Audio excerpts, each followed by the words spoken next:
this is the city. Los Angeles, California.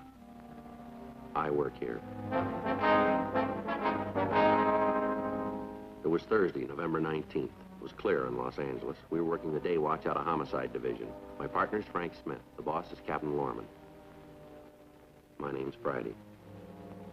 Earlier that morning, we'd received a call from Georgia Street. A girl had just been brought in. She was in critical condition. Apparently, she tried to kill herself.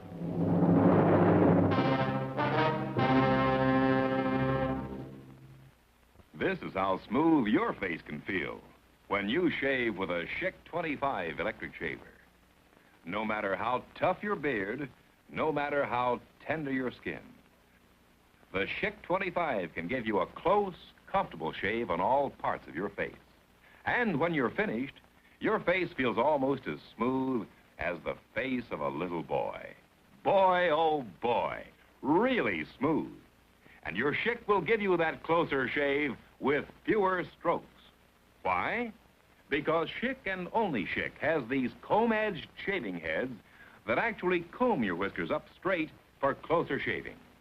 And along with this closer shave, you get Schick's exclusive colors for men.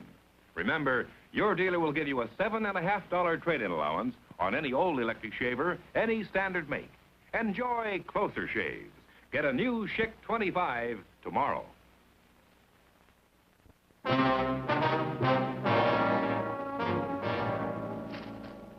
Well, how's she doing, Doc? Pretty hard to say yet. We just finished with the transfusion. Uh-huh.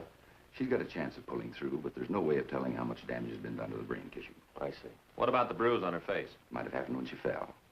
I never knew you gave transfusions in a case like this, Doc. We don't unless the patient's critical.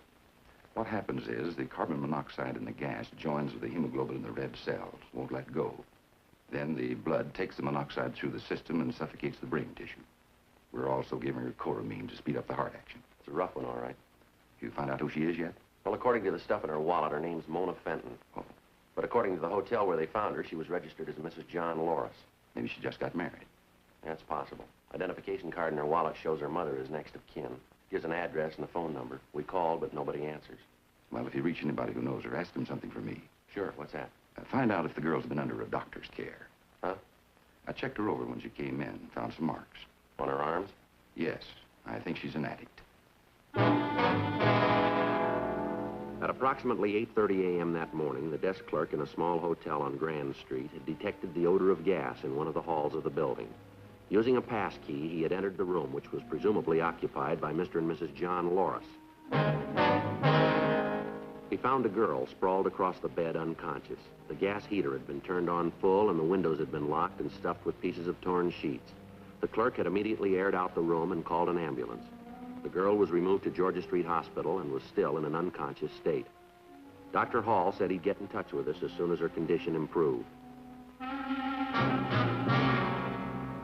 We left the hospital and drove out to the hotel.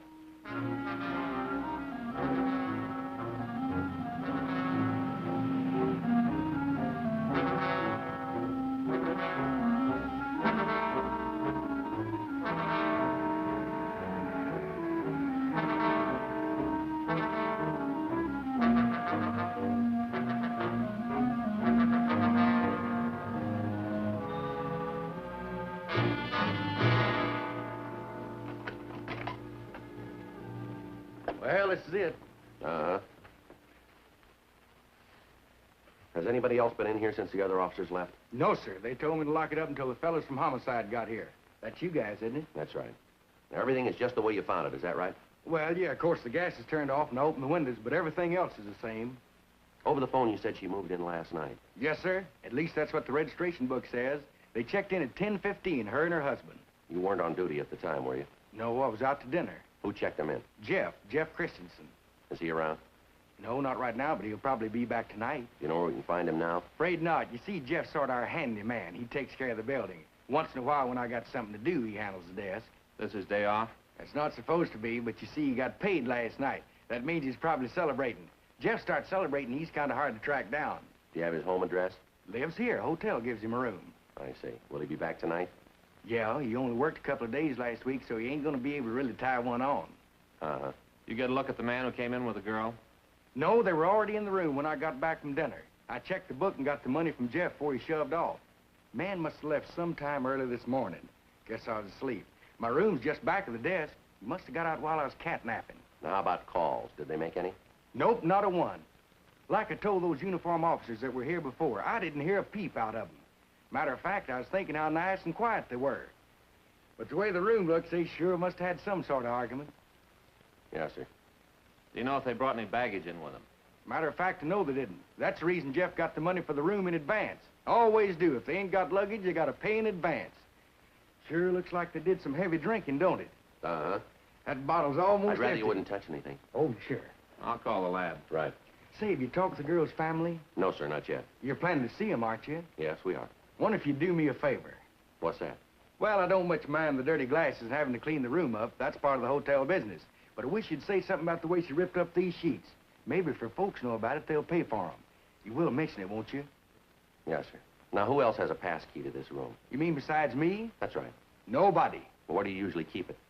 Hangs on a nail next to the desk. When you first came in here this morning, was there anything around the door to keep the gas from escaping? Let me think. As I remember, no, there wasn't nothing at the door, just those torn sheets around the windows. Uh-huh. Was the key in the lock? You mean inside the room? That's right. No. Reason I'm sure is I looked through the keyhole, tried to see what is going on. If the key'd have been there, I'd have noticed it. Uh-huh. Lab crew's on the way. Good. I talked to Doc Hall. How's the girl? About the same, still critical. He said they're going to move her to general. Oh. Sure hope she doesn't die. That's all we need. What's that? Be in the papers, give the place a bad name. Uh-huh. It's hard enough to run a hotel without having someone use it to knock themselves off. Now, you guys will be all over the place. Other tenants ain't gonna like it. Why'd it have to happen here? That's what I'd like to know. Well, there's something we'd like to know. Yeah? Why'd it have to happen anyplace?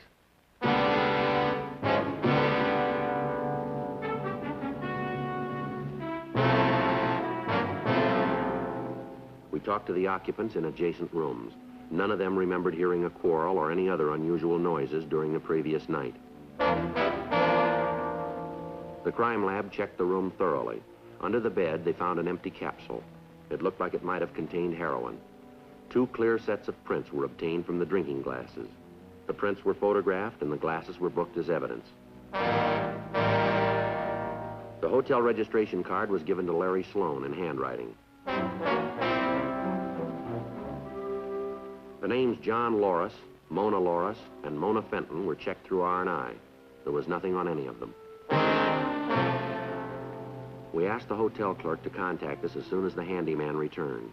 We also asked him to let us know in the event the man who called himself John Loris came back. We checked Mona Fenton's home on Highland Avenue. 12:16 p.m. We talked to her mother. You're sure it's Mona? According to the identification in her pocketbook, yes. It just doesn't seem possible. I guess I should have expected it, though. Ma'am? I warned her. I told her it would never work out. Children are all alike. They won't listen. You try to talk to them and they say things have changed. You're too old to keep up with the times. Well, she's got nobody but herself to blame now. Yes, ma'am. A girl like her leaving school and taking a job in a restaurant, most ridiculous thing I ever heard of. If she were still in college, none of this would have happened. Yes, ma'am. Can you think of any reason why your daughter might want to take her own life? I'd be the last one to know. Mona hasn't confided in me for some time. I see. When she left school, we had quite an argument. I haven't talked to her for over a month. Well, doesn't she live here, Miss Fenton?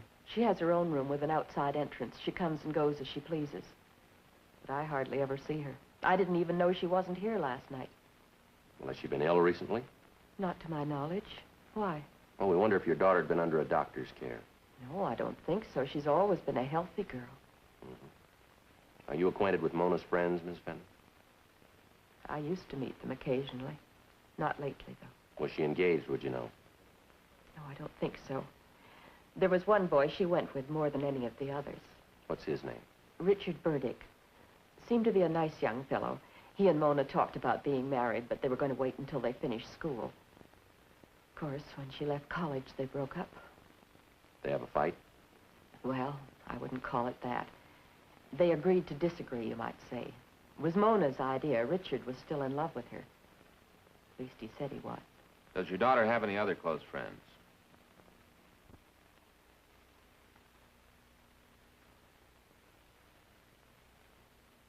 Miss Fenton? I suppose I might as well tell you. Mona isn't actually my daughter. Oh? You see, I was her father's second wife. Her own mother died when Mona was just a child. I tried to take her place, but I think Mona always resented me. I don't blame her for that. Yes, ma'am. And when her father died, I was all she had. She was all I had, too.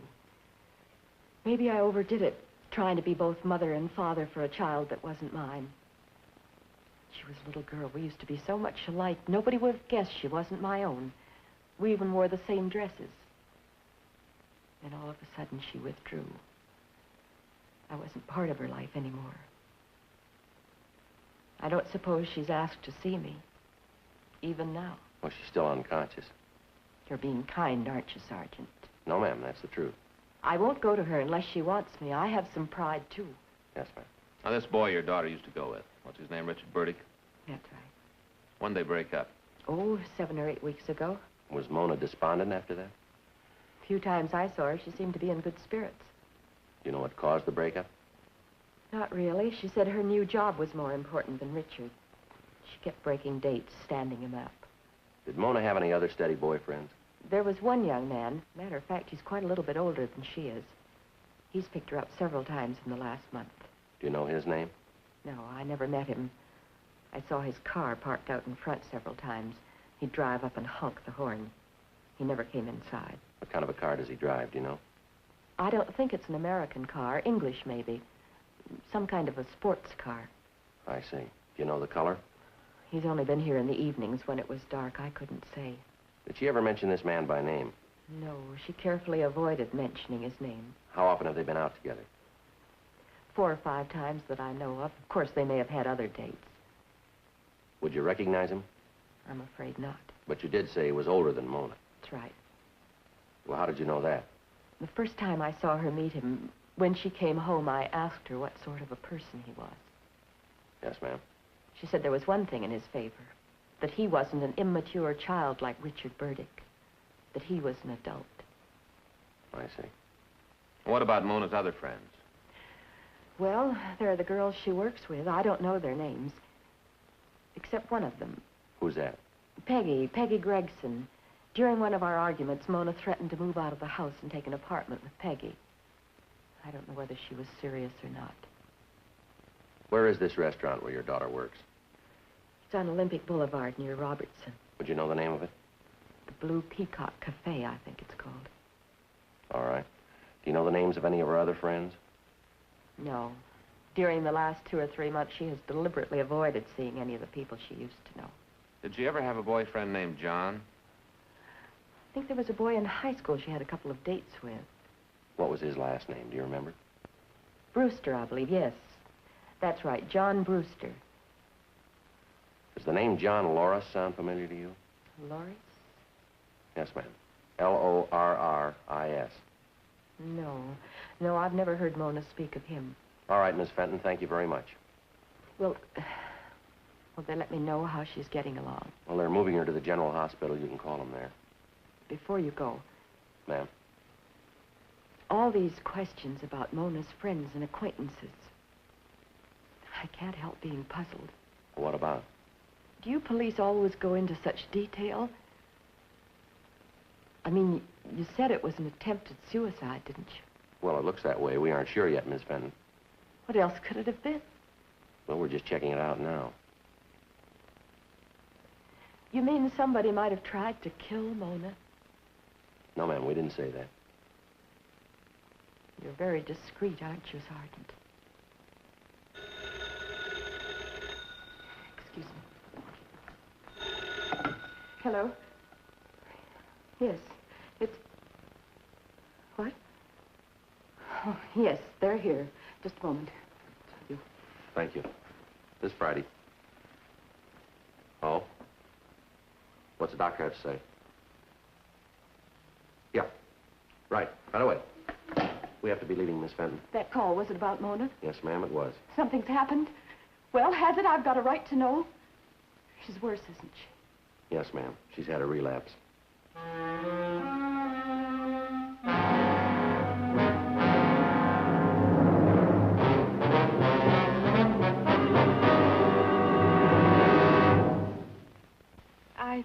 I like the pearl white best. But the aquamarine is so lovely. And the rose quartz and the jade green. How can a woman make up her mind? All the Lady Schick shavers are just breathtakingly beautiful. But that's only part of Lady Schick's wonderful personality. This is the electric shaver that really understands a woman's grooming problems. Lady Schick has a two-sided, gentle action head. One side for underarms, the other side for legs. See how easily it moves over the legs, leaving them smooth and sleek. As for underarms, Lady Schick is so gentle you can use a deodorant immediately after you shave. Lady Schick makes you wonder how you ever got along without it. They're only $14.95.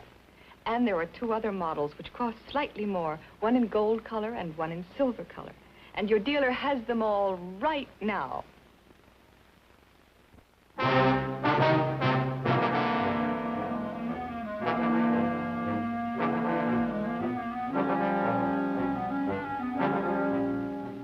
We drove over to the Blue Peacock Cafe on Olympic Boulevard.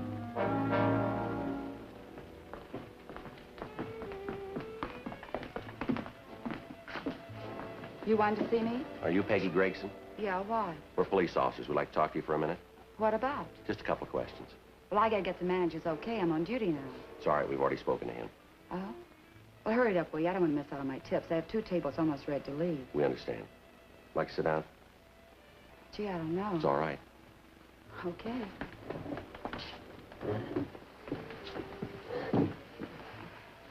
What's this all about? You know a girl named Mona Fenton? Sure, she works here. She a pretty good friend of yours? I guess so. Something happened to Mona? That's right, she didn't show up this morning. She been in an accident? Not exactly. Well, what is it? Miss Fenton's in the general hospital. Yeah? As far as we know, she attempted suicide. Mona? That's right. Why'd she do a thing like that? Well, we thought maybe you could help us find out. Well, I didn't have anything to do with it. You can't think of any reason she might try to take her own life. Not a reason in the world, not Mona. You sure it was suicide? Why do you ask? I was just thinking. Sometimes people try to make it look like a suicide, don't they? Well, what do you mean, Peggy? You know, when they kill somebody.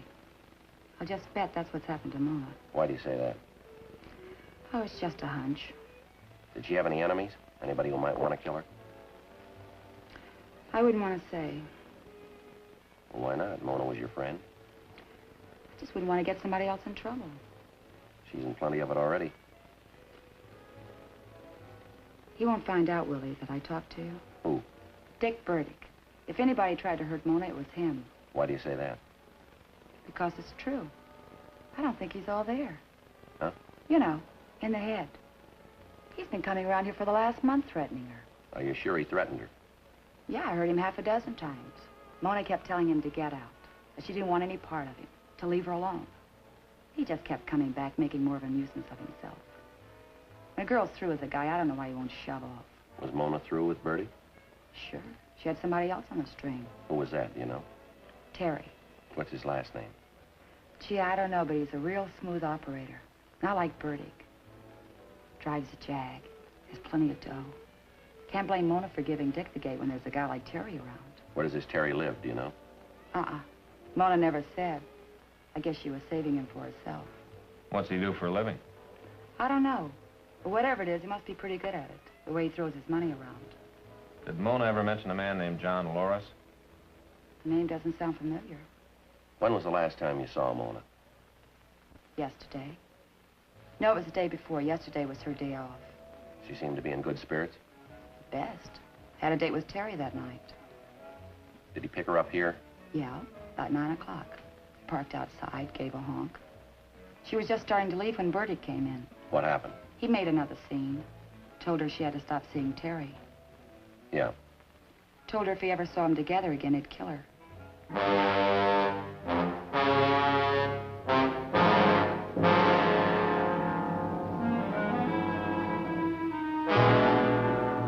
We talked to the other waitresses in the restaurant, and they confirmed what Peggy Gregson had told us. We telephoned Mrs. Fenton and got Richard Burdick's address. He lived in a rooming house on Los Feliz Boulevard. The landlady kept telling us what a good tenant he was. She thought he was in his room.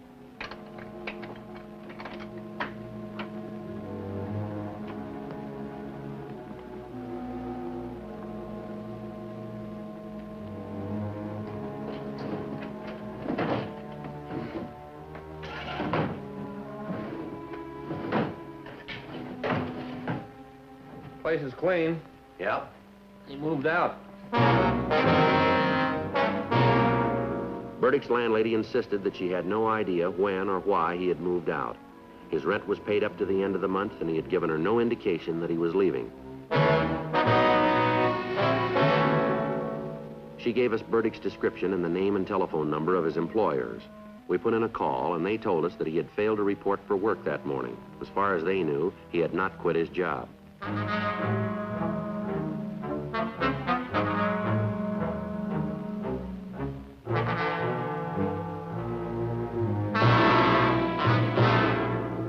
We went back to the office and checked his name and description through R&I. Apparently, he had no criminal record in Los Angeles. We got out a local and an APB.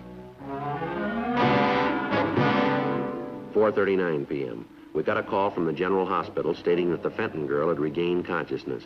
Frank and I drove over, code 3.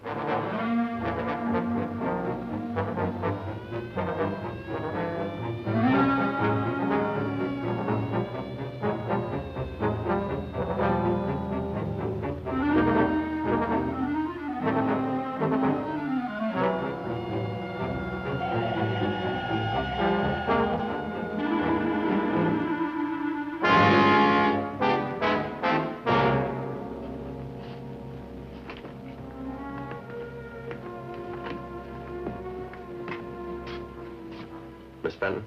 Who are you? We're police officers. We'd like to talk to you. Sick, can't you see that? I don't want to talk to anybody. The doctor said it'd be all right. He doesn't know how sick I am. Maybe he does. Wish they hadn't found me, that's all. I'd be better off, and so would everybody else. You tried to kill yourself, is that right? What'd you think I was doing? Who were you with last night? Nobody. Come on, Miss Fenton. He wasn't with me. Took the room together, but he walked out. Left me flat. What's his name? Terry Hamilton. We were going to get married yesterday, that's what he promised. And it was too late to buy a license. That was his reason this time. And I knew it last night. I knew it was just an excuse. So we had a fight. I told him to get out. He hit me. Go on. That's all that happened. He slugged me and left. So I decided, well, you know what I decided. Is that the whole story, Miss Fenton? Sure. Guess I'm not the first girl who got jilted and tried to kill herself. You're leaving something out, aren't you? Like what? You're a user. I don't know what you mean. I think you do. When did you start taking him? When I met Terry. That was his idea, too. Guess that's really all he wanted, just to get me hooked. First, it wasn't so bad. I thought I loved him. Then when I had to have a fix, and that's the only thing I could think about, he told me I'd have to pay for it. It was just a business proposition as far as he was concerned. Uh-huh. If I got a little money, he'd really turn on the romance. When I was broke, he turned off the H. I lied to him yesterday, said I had dough. Thought I could get him to marry me before he found out different. He found out, though. All right, Miss Fenton, just a couple more questions. Okay. What are they? Do you know Hamilton's address? Sure. When you get out of the hospital, would you be willing to contact him? Make a buy? You just tell me when.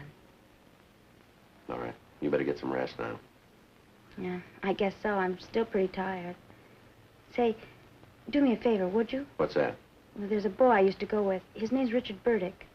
Would you get in touch with him, tell him what happened, ask him to come and see me? We've been trying to find Burdick. Looks like he left town. Well, that's my fault, too. What do you mean?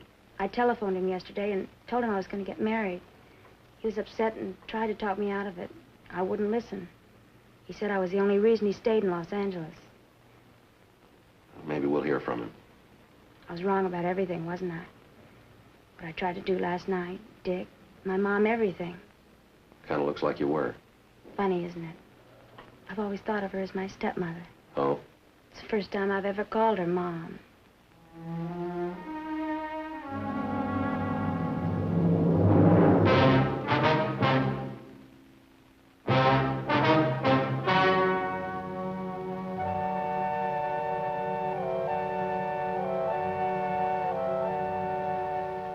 March 10th, trial was held in Department 98, Superior Court of the State of California, in and for the County of Los Angeles. In a moment, the results of that trial. When you're doing the town, fate, pleasure, rate, pleasure, knowing anything you do, you want it for real. So why not smoke for real? Smoke Chesterfield, a real high-flying, satisfying Chesterfield, because you get much more of what you're smoking for in the big, big pleasure of a Chesterfield. Yes, Chesterfield gives you a full measure of big, big pleasure from honest, full-flavored tobaccos. Big, big pleasure. Because exclusive Accuray packs them more smoothly to give you the smoothest cigarette you've ever smoked. So why not smoke for real? Smoke Chesterfield. Smoke for real with a Chesterfield.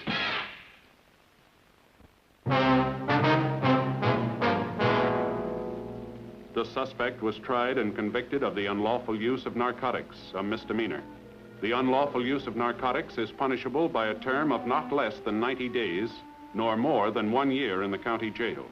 The court may grant probation for a period not to exceed 5 years, provided the suspect be confined in the county jail for at least 90 days.